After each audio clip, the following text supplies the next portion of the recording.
Wonder Woman, directed by Patty Jenkins, who also brought us the very good Monster. I highly recommend that. But here she is, she brings us Wonder Woman. This is a spoiler-free review, so don't worry, I won't give anything away. This is also one of my most anticipated movies of the year, and do you know what? It really did disappoint. I've actually seen the movie twice before filming this review. I really like this film. Okay, I'm going to start off with praising Gal Gadot's performance as Wonder Woman. I loved her in Batman v Superman, but what we've seen in Batman v Superman was a much more battle-hardened, confident Wonder Woman. A much more world-weary Wonder Woman. In this, she's a much more innocent Wonder Woman. I think she did a really good job at conveying that innocence. You know, this is a Wonder Woman that doesn't quite know how to use her powers right. She doesn't really know what her powers are, what her place is in the world, and she's struggling to sort of come to grips with her humanity and how cruel humanity can be, and she's frustrated by it, and she conveyed all of these emotions, you know, her frustrations and her innocence very well in this film. I liked Gal Gadot's performance as Wonder Woman so much that, you know what, I really can't imagine anyone else portraying this character. Like Christopher Reeves, you know, everyone associates him with Superman.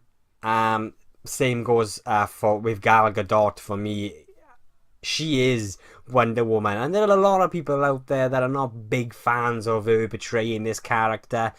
I can't personally see why. I think she's perfect, and after seeing what she did in this movie, she owned it. I also really dug Chris Pine's performance as Steve Trevor, a man who falls in love with Wonder Woman. And you know, this is a love story, and it had a lot of heart and warmth to it, which I really didn't expect. But yeah, Chris Pine was also really good in this film, and he also added, through his performance, added this groundedness to the movie, you know, sort of brought it down to earth a little bit. Because at the end of the day, I mean, you've got a character like Wonder Woman, and when you've got her explaining how she was created, and then you've got Chris Pine's character, and he's like, oh, really, that's a little bit out there.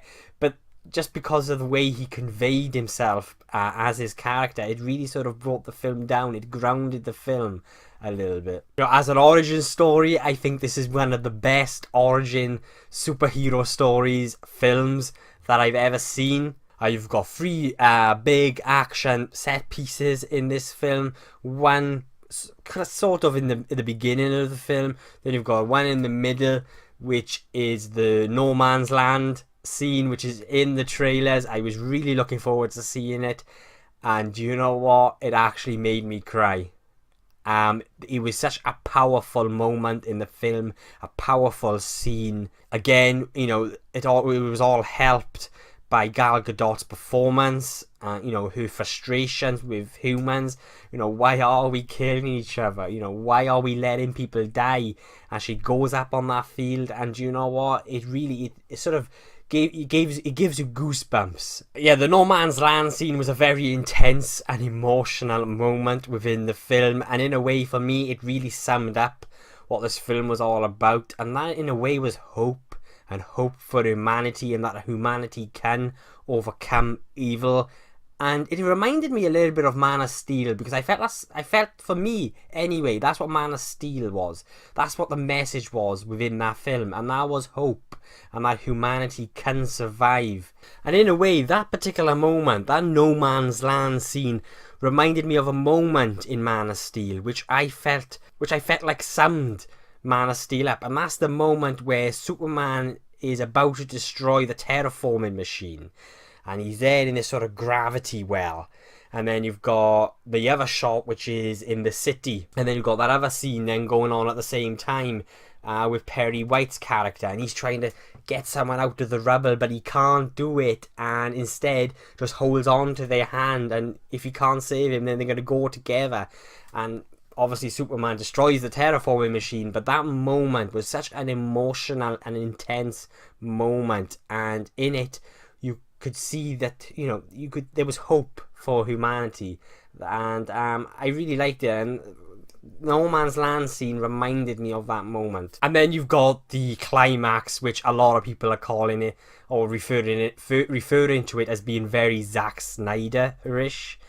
I could see where a lot of people are coming from, but I don't think it's as intense, or like it's similar, but I personally I don't agree with what a lot of people said. I actually really liked the third act. I really enjoyed the third act. I loved how it just came together, and how, you know, the reveal of the villain, and you know, the villain out, you know, as he appears on screen, really brought a big geeky smile to my face. You know, it is a really exciting moment, and is full of emotion, and yeah, the CGI in it, but it wasn't really as bloated as I feel a lot of people have made it out to be. I really dug the climax. So yeah, whereas some really didn't like the third act, or just wasn't that fussed on it, I really liked it. I really enjoyed it. I like how it was crafted. I like, you know, I loved that it was sort of really, you know, you had a lot of emotion injected within this film and within the climax. And like I said, I really didn't expect it to be as emotional as it was. There were two moments in this film where I teared up. No Man's Land scene was the one, and the climax was the other. Right, and I'm going to mention the villain as well. A lot of people didn't like the villain. I actually really like the villain in this. Now, we all know the villain in the film is Ares, okay? That's no big surprise or big spoiler. But I loved how they sort of... I loved the part in which the villain played in the film. Like, I can see where a lot of people were coming from when criticizing or complaining about the villain. I could see where they're coming from. But I thought it was really well done for the story that that this villain was based within. At the end of the day, this was Wonder Woman's origin story, and all the focus is on her. The way in which the villain is revealed, and you know, when you find out what he's been doing and how he's been doing it, I thought was very, very clever. It all made sense. It reminded me a little bit of the Antichrist, like Damien, you know, the Omen. It had that sort of vibe about it, and I really felt like we didn't really need a focus, you know, an incredible amount of focus on the villain. I think what we had was just right for the story and for the character. You know, a lot of people are comparing it to the villains of the Marvel movies. Again, I could see where they were coming from, but what we got of Ares and the villains in this film was just right for the story that we had. And, you know, I can't say too much because this is a spoiler-free review, and I hope you'll sort of get what I'm trying to say. Like, I don't really think there really needed to be a much of a connection, really, between Wonder Woman and Ares. But yeah, I really dug the villain. I really liked the look of the villain, and I loved how he was incorporated within, you know, into the story and into the film. I personally really dug it. I could see where people were coming from, but for me, it was just right. This was a Wonder Woman origin story, and I think they got the villain just right. But maybe that's just me. Let me know below. So yeah, I really enjoyed the film. It's got 3 incredible action set pieces. It's a very emotional movie. There are a lot of character moments within the movie, in between the action. Like, you've got your 3 big action moments, and then you have a little bits of action scattered throughout, but there are a lot of character moments which I really appreciated. There's this little dance scene and moment between Wonder Woman and Steve Trevor, and that was a really, really nice moment, and I really liked how that played out. And there were a lot of other moments like that which really sort of fleshed these characters out and focused on these characters, and I really liked that. And this is not a short film. I think it was 2 hours and 20 minutes, but it doesn't feel like 2 hours 20 minutes. Now, I do want to briefly mention, everyone's going like, oh, you know, this is the first DCEU movie to get, you know, over 90% on Rotten Tomatoes, or even to get a fresh grade on Rotten Tomatoes. And then I guess, you know, finally we've got a great DC Cinematic Universe film. For me, I wasn't quite like that when I first started seeing the reviews coming through, because if you followed me for a while now, I actually really liked Batman v Superman. A lot, in fact. And so I'll leave a link for my review to that if you want to check that out. But so yeah, I really dug that. And Man of Steel as well. I adore Man of Steel. So for me, this is not so much like, oh, finally we've got a great DC cinematic universe film. It's not like that for me. But this is a very well crafted film.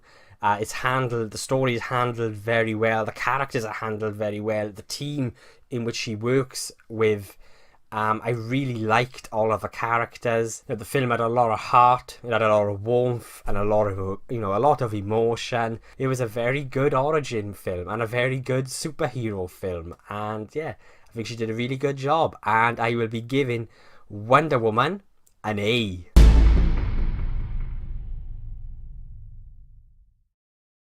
So what did you guys think of Wonder Woman? Let me know below. Do you agree or disagree with anything I said?